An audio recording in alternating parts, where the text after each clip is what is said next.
You guys, I'm so excited for y'all to meet this next guest. Martina Cahill is here today, and she has a very successful membership for ELAR teachers. Super inspiring story, and I can't wait for you guys to hear from her. And if you've been thinking about opening a membership for teachers, this is one that you do not want to miss. Or even if you're just thinking about diversifying your business or diversifying your income streams, she's phenomenal, and you want to make sure that you catch her story today. I want you guys to meet Martina.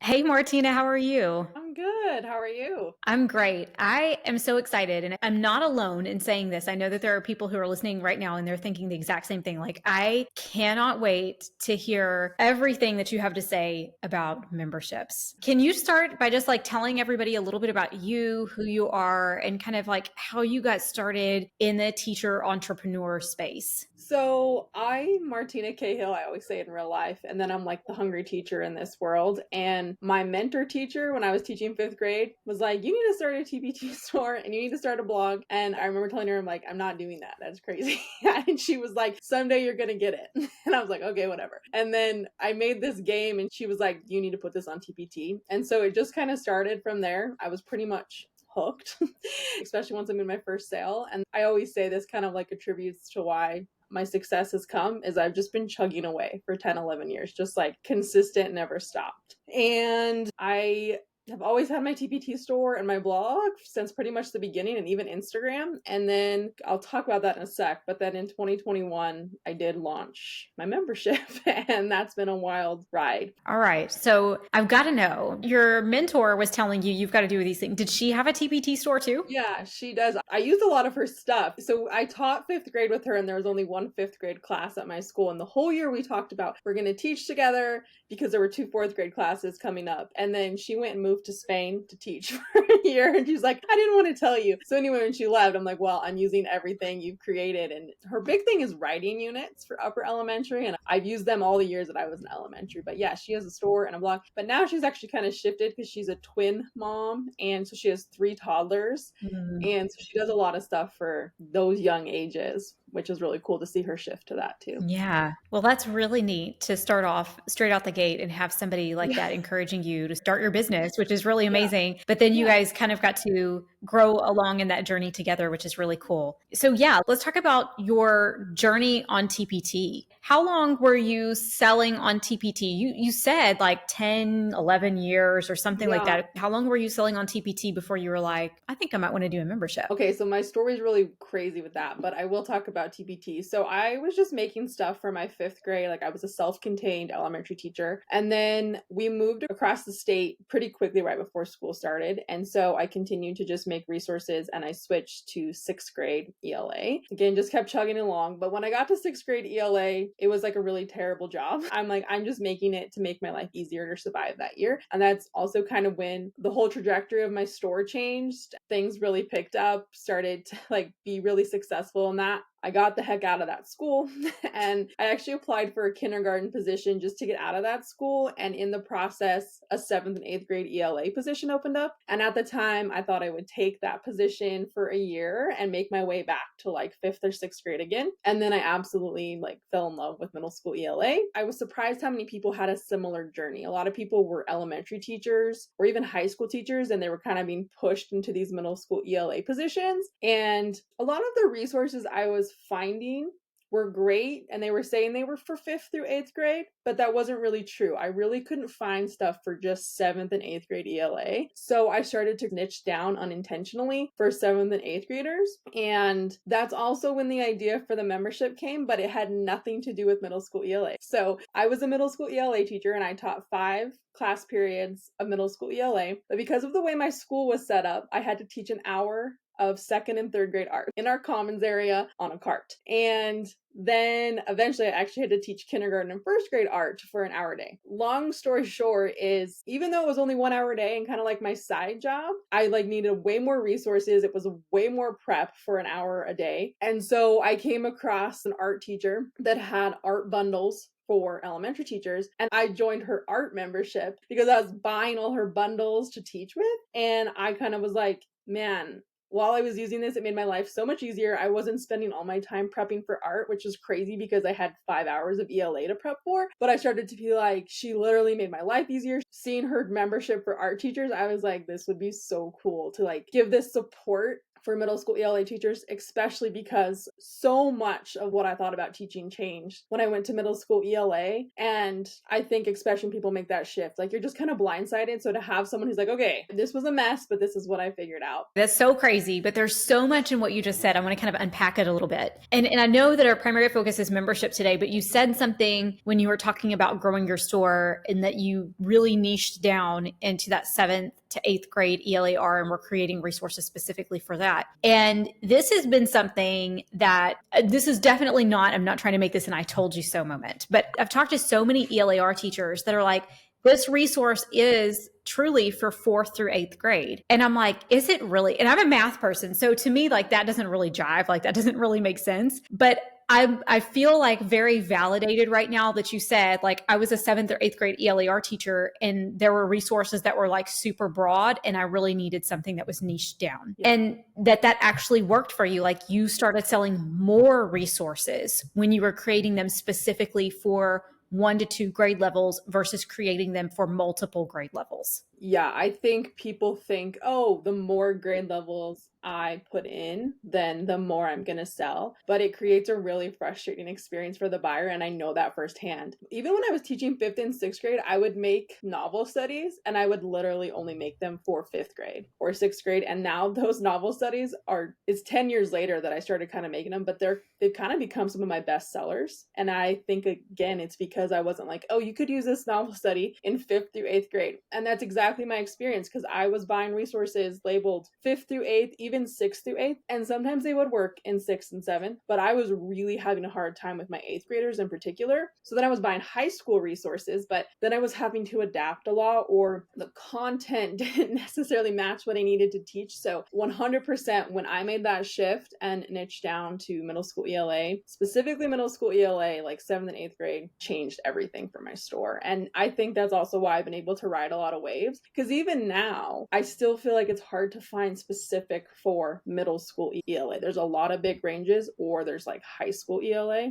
but the middle school ELA niche, I feel like is really untapped still. Yeah, I would agree with you on that. Brooklyn and I hosted an ELAR bundle sale last year, and we had done it before for math, and we were like, let's just try it. And, we had a really hard time finding specifically 6th, 7th, and 8th grade ELAR teachers. And we were kind of shocked by that. Like we honestly thought like, oh, this is going to be a saturated market. So if somebody is listening and you're kind of in that niche, there's a good market for that. But back to what you were saying about the membership. So you decided or started thinking about creating a membership for ELAR teachers based on how beneficial this art teacher membership had been for you. And this was 2021. Is that what you said? 2021? Yeah. Mm-hmm.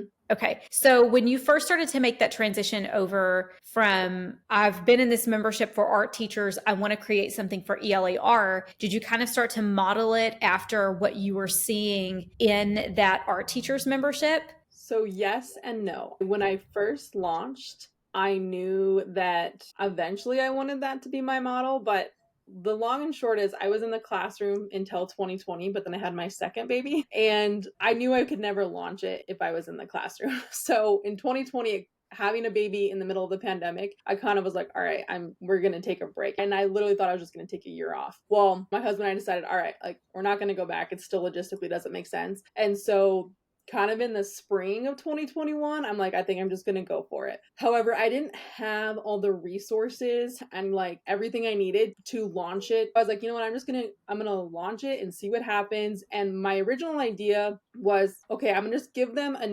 essentially everything they need for a month in terms of like a unit. So you get a reading unit and then novel studies 1 month and then a writing unit and grammar unit the next month and just alternate every month. And then eventually they would get to pick because they would get 2 credits or coupons every month, and they would get to pick because I knew teachers would have different pacing and all that stuff. And then I would also give them something extra like every month, which it's totally changed now, but that was similar to her structure. Is you got a bundle every month and then you got to pick 2 other art bundles. And so I wanted that, but I literally was making those units from 2021 to 2022. My head was down like that entire year, just making these units. So people started to request like, well, I need to teach this now. I need it. And I was like, even if I wanted to, I can't give it to you because I'm making it. Like I'm literally making them as we go. But it became clearer and clearer. Like I was going to have to shift my vision sooner rather than later because people did need more flexibility. So I shifted about 6 months into where I gave them a new bundle each month and then they got their 2 credits. But the workshops have become like a really core part because people always say like I have a lot of candor, like I just tell it like it is and I explain like this was a disaster that I had, but this is what I figured out. And so the workshops, people like hearing what was bad and what was good, and especially because I was an elementary teacher and shifted to middle school ELA, just hearing the realities of that. So now the workshops are like a really core part, and I think now the workshops are worth the membership alone even if I didn't have the resources. And then I also have training videos to show them how to use the units, and I really show them how to like map out a year. And so it all changed. But initially it was like, I'm just going to give you a couple of resources each month. But I think the thing to think about too with memberships, and it's just something I've learned, is people can get your resources on TPT. So it's really about like, how is the membership different from just having resources for them to download, because they can go get that on TPT. Yeah. So I've had to have like a really big shift on like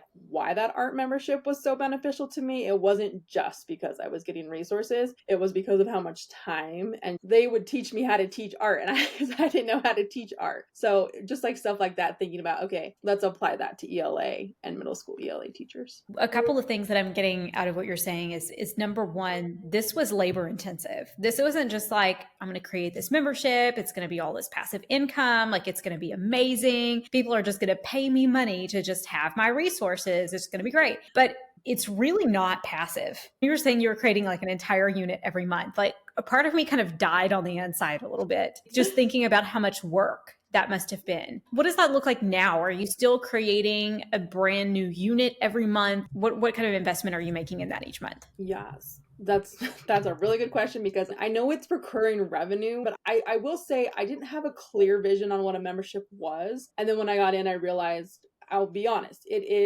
you're getting recurring revenue from people, so you need to create content. Like the machine is the revenue machine, but it's also a content machine. So the first 9 units that I made were reading and writing units, and like those were huge units, but my vision there was, I'm going to give you an entire year of curriculum, because a lot of teachers, especially middle school ELA, which is my preference, but I didn't get that choice, are given no curriculum, and then they're said, okay, teach the standards, and teachers like, I don't even know where to start. And when I first taught 5th grade, I had no curriculum, and I remember I don't know what I taught that entire year because I just didn't even know where to start. So that my idea was, I wanted them to join and be able to have a full year of curriculum at their fingertips. So now those are in the shop, and they get 2 credits every month, and they can purchase those units with their credits, and then there's grammar units and bell ringers. The new thing now is they get a new bundle from me every month, and those are what I would call mini units. And so that is the new, every month they get a 6th, 7th, and 8th grade bundle, and like it fits in a theme. So in July they get a literature resource, in August they get a narrative writing resource, and the next month is like nonfiction reading. So it has a theme. And then we also add units to the shop each month too, so they can continue to have new stuff with credits. So I will say it is less, in the sense I'm not making full-blown units, and I do have 2 VAs that help me create a lot of the content, and I'm way more organized. When I first did it, I was like, oh, I'm gonna make these 9 units, and like didn't really consider what that meant. But now it's like I'm planned about 3 years ahead now, and we're about a year ahead with the bundles. But previously, I mean, I was literally like working due date to due date. And then I got pregnant again in 2021.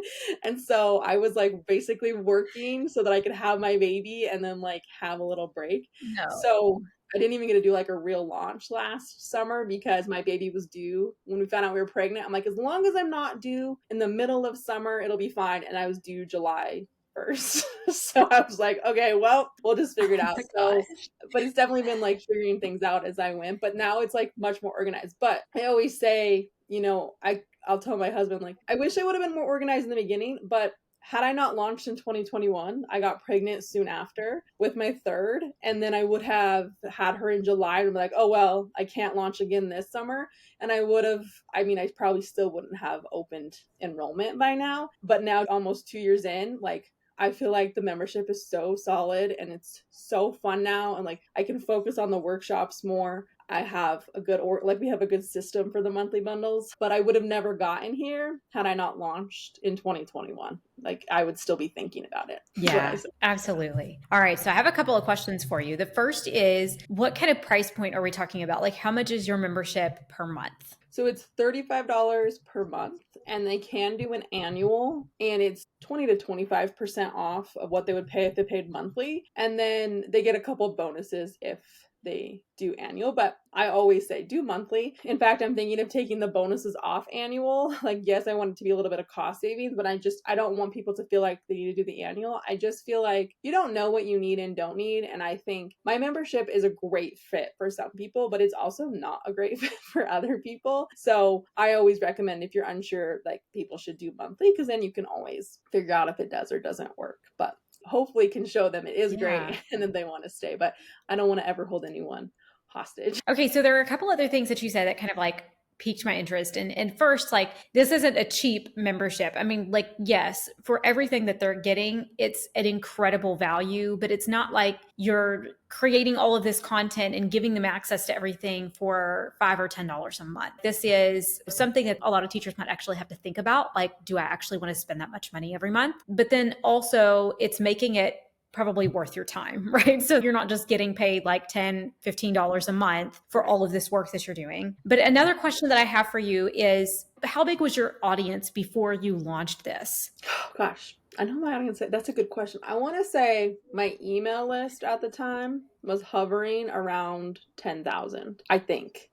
Okay. And on Instagram, I've been at about 100,000 for like years now. I feel like I hover around 100,000, but I don't know. I think my email list is really where everything comes from. And then I do a live launch. So from my email list, I give them information about my free workshop. And then that's where I do teach them. I try to give a lot of value. I give them some freebies. And then I talk about the membership and do a live launch, and they can join from the workshop. And I think that makes a big difference. Obviously, it's just an email launch. When I was pregnant with my third, I did a small little just email launch because I couldn't do a live launch with a newborn. But I think the email list to workshop is like really a difference maker for my launches. So I think really valuable information to know, because your membership has been really successful. Like, I feel, the thing with TPT, and I think this has kind of come out, lately, is at the end of the day, we're not in charge of TPT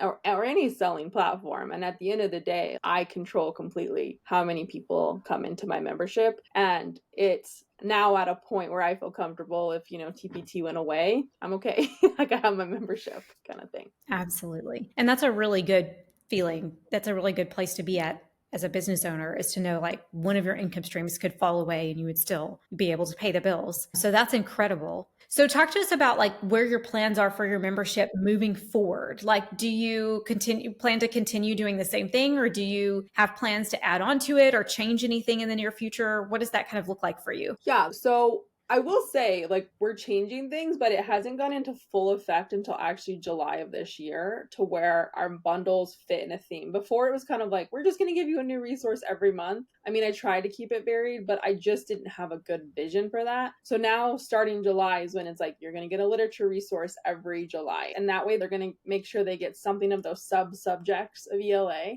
so that once they're a member a few years, they really have like a toolbox. And that also is to help those teachers who don't necessarily need curriculum, because I have created a full curriculum with my reading and writing units, but some teachers have scripted curriculum or required content, and they can't just use my units as is. So I'm trying to make sure that both types of teachers have what they need. So these are smaller, almost like supplemental units to focus, like, in August, the narrative one is all about plot development in writing. It's not going to be a full-blown narrative writing unit. Unless someone needs that, they can get that with their credits. And then my workshops have taken on a whole new life of their own, because previously they were only available to members, and members get them no matter what. But now I have been selling tickets to non-members, because not everyone wants to be part of a membership, but they do want the workshops and the training. So I've been selling the tickets to that, and that also helps the energy, just having more people in there. When I first launched, I was like, I'm not doing workshops. I'll just do like some mini ones. Like, I don't want to stress about that. And now it's like a core piece. I think last year I did 2 or 3 workshops, and like this year I'm going to do almost like 7 or 8. And those are a lot of work, but the nice thing is people want to come to them again, or people can't come, during the school year, so they come in the summer. And so offering those workshops and recordings to members and stuff like that. So it is shifting starting in July. And then we'll also start to give them some more things each year. So like every year we're going to give them sub plans. So those are done for them. And then they'll get like a new teacher planner. So on top of like those monthly bundles, they're also going to get some like bonuses to continue to help. Like now that I have the bandwidth to give extra. Yeah, for sure. I love everything that you're saying. And a couple of things that you're saying that stand out to me as someone, who has a membership is when you're talking about, you learned early on that teachers needed to be able to have access to the things that they needed and to some degree be able to kind of like pick and choose. And I think that that's kind of the hang up for a lot of sellers when they're thinking about starting a membership is they're like, oh, if I give them access to like all of my resources, then they're just going to like download everything and leave. So I love the system that you have where they're still able to pick and choose and get access to the resources that they need without just being able to randomly download everything. You have this set up in Shopify or something like that where they get credits. Is that kind of how you're doing that system? So I actually do it in Kajabi, and the initial setup is we have a resource in Kajabi that's literally called the Credit Corner, and we set it up on automation because in Kajabi, everything's technically a course. So they go to that course and there's an automation that literally says when they finish this module, send them a coupon code. And they go to that every month and activate it. And literally all it says is like, click the button up top, which would typically say like finish module, but we just change it to say get your credit code. So it's literally just like an automation we set up in Kajabi, and they get those 2 credit codes and they get emailed to them. They don't expire as long as they're members, but they do have to activate them every month, and they can just like hoard the codes is what we tell them. There's other ways of doing it, but I like that it helps keep them active in the membership because they have to go in and get them. Thank you so much, Martina, for sharing everything with us today. I know there are several other people who've told me that they're really excited for your session about membership. So really excited for that. Thank you so much for being here. Thanks so much for being here, you guys. If you want to connect with Martina and learn more about her and what she does, you can find a link down in the description below. You could also catch her at Teacher Seller Summit, where she is going to be talking about hosting your own membership. It's going to be absolutely incredible. I cannot wait. You can find the link to get your ticket to Teacher Seller Summit before it starts, because you guys, it's starting soon. July 6th is day 1 of the conference, and you do not want to miss it. Come and join us, and I'll see you guys right back here next week.